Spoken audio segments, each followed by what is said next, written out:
Welcome to this week's edition of the Belau Report. I'm Jade Belau.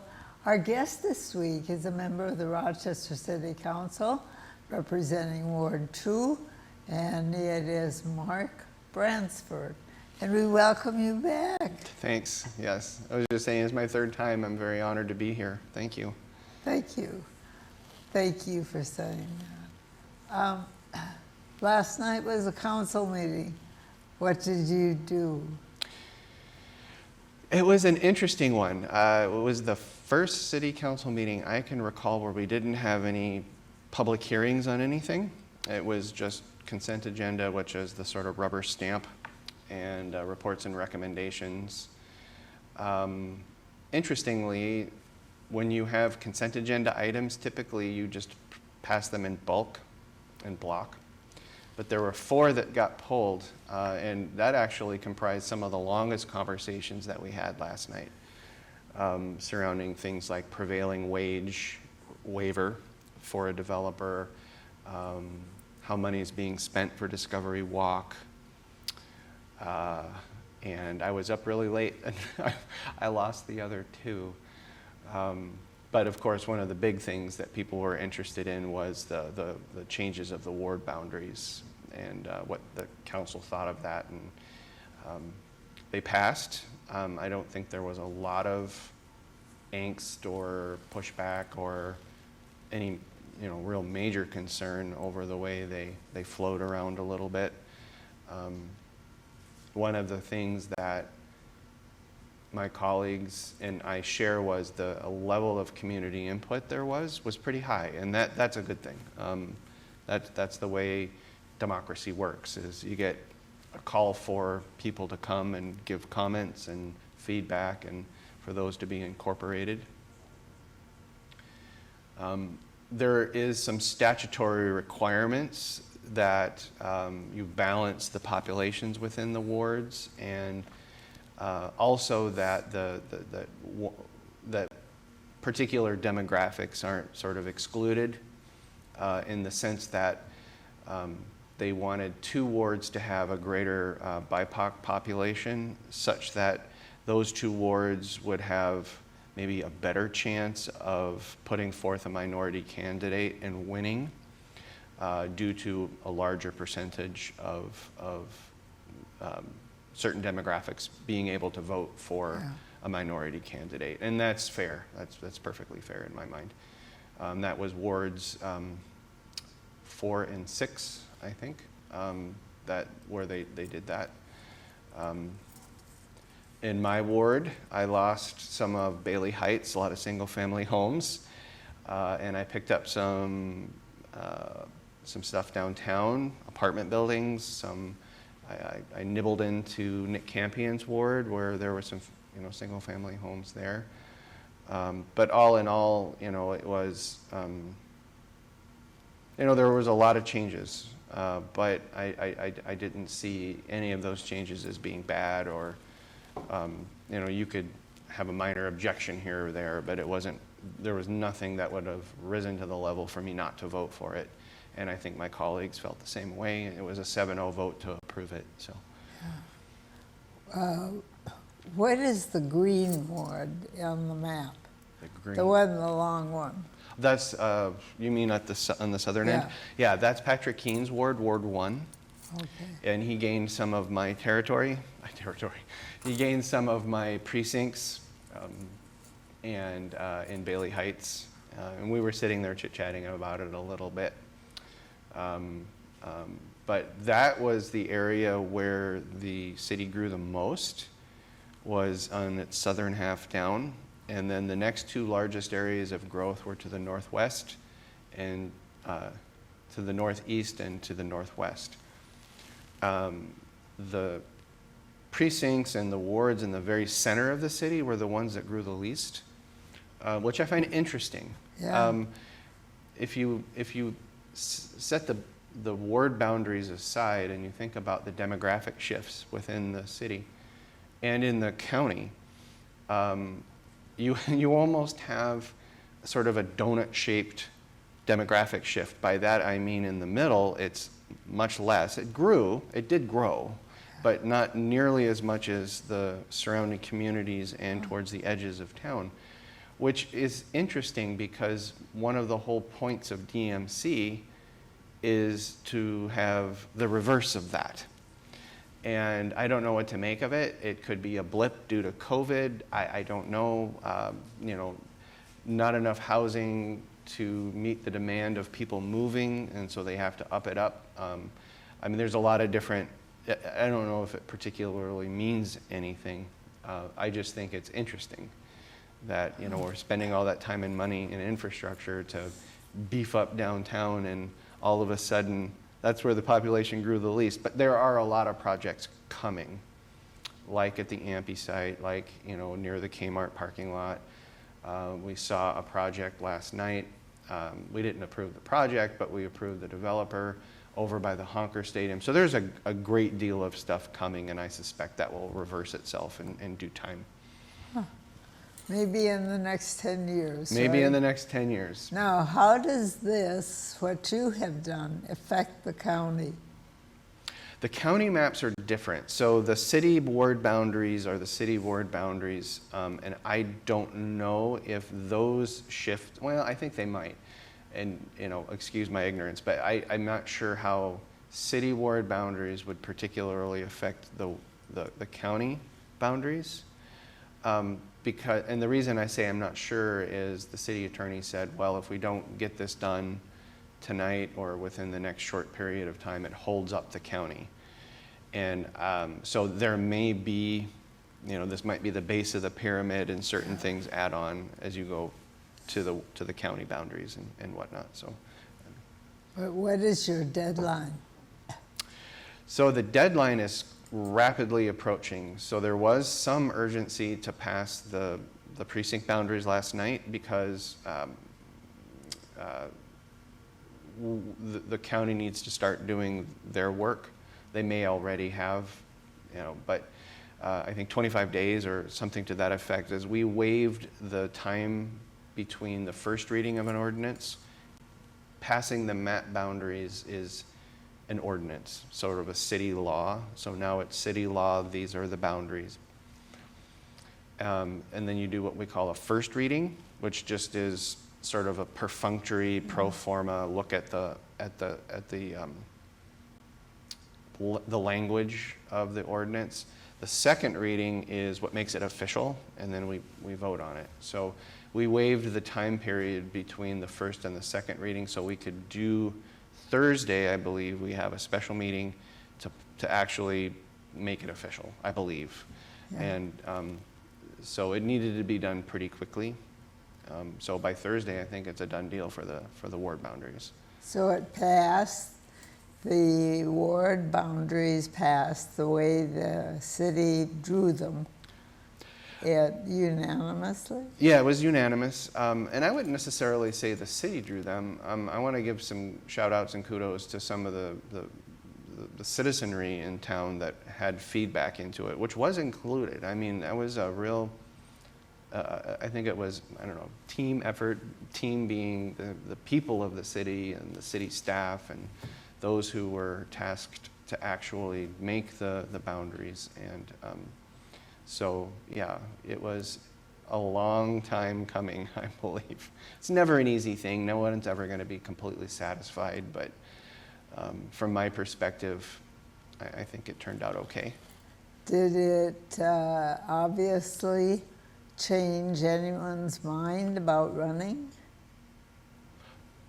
I have no idea. Okay. Well, then it didn't obviously do it. No, it didn't obviously do it. No, not at all. I mean, since it equalized the people across the city in terms of, some people gained, some people lost. I mean, we're talking in a ward of about 20,000 people, we're talking, or 22 losing 1,000. I think Patrick Keene lost the most. Like, I want to say 3,000? I can't remember the number exactly, but we're talking thousands among tens of thousands, right? So 20, I've got 20,000 people in my ward, and everybody plus or minus has about 20,000 now. Okay, all right. Now, did you do anything about the bridge over the Zumbro and the extension of 6th Street Southwest and Yeah, that's a topic near and dear to my heart. This has been bubbling, and you probably know this better than I, is the 6th Street Bridge has been talked about for years, years and years and years. There are people on my street that have been lifelong members, citizens of residents of Falwell, Historic Southwest, and I remember when I moved there, and they go, well, they'd be complaining about city council decision XYZ or whatever. Well, wait till that 6th Street Bridge comes through. That's bad. And I heard this for the longest time, and now I know what it is. I mean, I figured out what it was, and then now it's ironically facing me. And the thing that I would have to say, in principle, the large area water plan where there's going to be all of this housing is a good thing. I mean, it's taking a big industrial site and creating something unique. yeah. But you're stuffing a lot of cars in there, right? And now you're going to say, okay, let's put in a bridge. It's like a little water balloon that you filled too fast, right? Pop. Where does the water go? Where does that traffic go, right? So the big concern for Kelly Ray and I, because it's really our wards that are mostly affected, into Slatterly Park by a Riverside school and up into Historic Southwest along 6th Street Southwest and 6th Street Southeast, is the traffic. You can't add all of those cars and not expect traffic to increase. And that was always the rub, right? So my take on this is, I think there are things that can be done that will help staunch the flow, slow down the flow, make the flow a trickle into Kelly Ray's ward and my ward. Roundabouts, maybe, Discovery Walk could cut across 6th Street and say, well, during certain times of the day you can't get across, there's pedestrians, there's all kinds of things. So my take on that is I support it very weakly right now. My support would grow if I see more and I believe I've been heard, and I know they're working on ways to ameliorate the traffic and make sure that you're not pummeling the Falwell School with even more traffic at peak time, because it's terrible up there as it is. So the bridge itself it's not a bad thing. It's just the traffic it may add to the single-family home neighborhoods. Have they decided how wide this bridge will be, how much will be bicycle traffic, how much will be pedestrians? I haven't seen the final plans. There's still some wrangling over just those things. I don't think that's been determined. They're still studying it. I know there are people who want just bikes and pedestrian traffic. They're, all the way up to, this very palatial bridge with all kinds of stuff, right, that costs $20 million. I do have an issue with that cost as a steward of the city's dollars. Yeah. I understand a lot of this could be, there could be federal funding, DMC funding, this or that funding, but ultimately, there's the cost to build it, but then there's the cost to maintain and operate it over time. And, that's the other consideration is, if we really gussy it up with a lot of plants and all kinds of stuff, there becomes a higher maintenance cost. So I think we should be careful not to overspend, because if we overspend and make it fancy schmancy, then it may cost more to maintain over time too. But the final cost hasn't been decided either. So there's a ways to go on that. Good. Well, that had sounded like it was closer to a final action a couple of weeks ago, so. Well, yeah, When they gave the figures for what it would cost. yeah. then Well, I thought, there was, I believe it was a study session, and so we basically were like, yes, we approve going forward with it, right? We basically gave the city staff green light to continue, right? But we didn't approve a particular option or particular price tag or anything like that. those are sort of important. Yes, they are. So, I mean, the conversation will become a little bit more focused when we start getting more fine-grained detail. I mean, there was some detail in there for things like road diet and roundabouts and how to slow traffic. I mean, those were there, but they're not final plans by any means yet. So, Is DMC involved in a big way? I don't know about in a big way, but clearly this has a lot of DMC interests because it's the large area water plan and the bridge and kind of mesh with this, there's some synergies there that I would guess that DMC is very eager to see this pass, yes. Yeah. Riverfront living? Riverfront living, that's what they say. Well, that's interesting and something we can watch. Yep, yes, indeed. Okay, what else? Last night, that was the ward boundaries were really the big topic. The next topic is maybe a little more. It was a tough call for the city council, and that is to waive prevailing wage for an affordable housing project. So, affordable housing projects at 60% to 80% of the area median income often go through a process with the state where they apply for tax credits, 9% tax credits. They're hard to come by. They are precious, and we need affordable housing. However, a lot of times these projects also ask for tax increment financing. Yeah. Well, we've tied prevailing wage to tax increment financing, meaning that the developer has to basically, it doesn't have to be union, it typically is thought of as a union, but there is a set wage scale that the state publishes for prevailing wage. Really? Yes. And so whomever you hire to construct the building, you must pay prevailing wage if you get TIF. And someone came and said, a developer came to us and said, can you waive that? You had it for prevailing wage was tied to TIF, then you voted to get rid of it, and then not long after you put it back, right? And they were like, well, we didn't know. We didn't know that was put back. And there was some level of contention over whether or not they really knew or not. For me, it's a principle. So I said no to the waiver.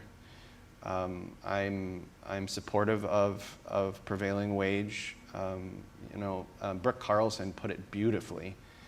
I mean, really, really well. And she said, well, we're going to have the same project either with or without prevailing wage, but now we're saying, okay, developer, you're going to pay the people less money to build the building, right? And,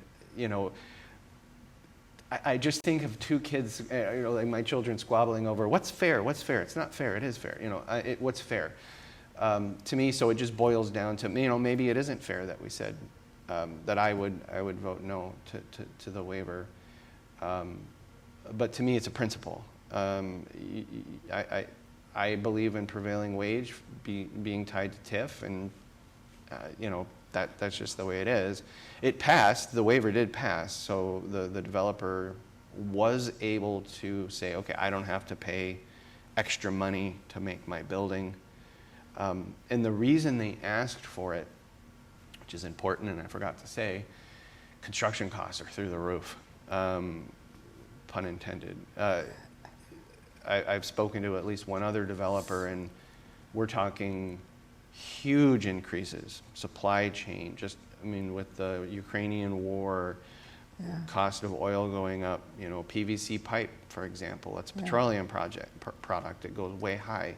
So there's all of these pressures on the cost of construction, and they're like, well, maybe we can just, maybe we don't have to do prevailing wage, and that'll help us fix that gap. And it's hard. It's hard because we need the housing. We want to have good relationships with our developers, but at the same time, we have to be fair to the people who make these places, right? When you talk about minimum wage, that's set by the feds, right? That's set by, yes. And the prevailing wage then would be local? You know, that I don't know. I'm not a huge expert in wages. I think it's a state thing. At least it might be by state, because prevailing wage, how much you make is published by the state. So there's a guideline for how much you pay. So it could be a state thing, and it could be state by state. I'm not sure. But it passed. Yeah, the waiver to give passed. them the waiver. Yes, it did. And there was a long discussion on that one, and it was a great discussion. And it's nice to see everybody in the same chamber with so many different perspectives, not necessarily, and just having a good debate. You know, the topic aside, it was a good night. All of us were in chambers. We all had lively debate. And I actually really enjoyed City Council last night. I felt like we were kind of working together to come up with the best solution, and win or, well, it's not even really win or lose, you know. It was just really good to see it. It really was. Good. What else last night? Oh, there wasn't much. I mean, it was only That took most of the evening. Yeah. Sure. It was, ladies and gentlemen, it was only a 300-page packet, not a 550-page packet. These things can get really long. Yeah, but last night it was pretty. If we hadn't had some of these consent agenda items pulled, it would have been in and out pretty quick. Yeah. Okay. Biggest issue facing the city this year, 2022. Well, you know, actually, I'm going to circle back around to this this notion of construction costs being so high. This has kind of reared its head, and we have some affordable housing projects that are in jeopardy because of the cost of constructions, which concerns me, because we do need the affordable housing. And one of the developers that I spoke to said, yep, we were all good with prevailing wage, and then all of a sudden, whoosh, these prices went through the roof. And so I hope that doesn't slow down or discourage. How often do you set the prevailing wage? We don't set it. I think it's a state thing. Okay. I would have to talk to someone in the union. Yeah. And Because everyone must be feeling the same pressure. correct. Yep. And it's only tied to TIF. So not every project is going to have prevailing wage. It's only when the city offers tax increment financing as a part. So I believe like the City Walk apartments that are on 2nd, right by the Trinity, they're not asking for TIF, I don't think. And so they don't need to pay prevailing wage. So it isn't ubiquitous. It's not across all projects, but it is a concern. Yep. And I don't know if there's necessarily, I would couch it as a concern. There's just a lot of projects going on, like the small and large area water plan, like many different projects that DMC and Mayo Clinic want to see happen. The circulator, you know, we're still trying to get the FTA funding, and I'm sure that they're working diligently to get there. My only concern with all of these projects, and like 6th Street Bridge, like the circulator, like a lot of these things, is I think sometimes there's a bit of a cavalier attitude to collateral damage. And by that I mean traffic, or, you know, eating too far into neighborhoods and destroying their character. And we have to be really careful. And I've spoken to a lot of folks in the city staff and the city and, you know, other places, DMC, whatever. We have to be very cognizant of making sure that these neighborhoods remain as intact as possible and not have checkerboard rezone and buildings that don't fit next to, you know, houses that have been built in the 30s. Okay.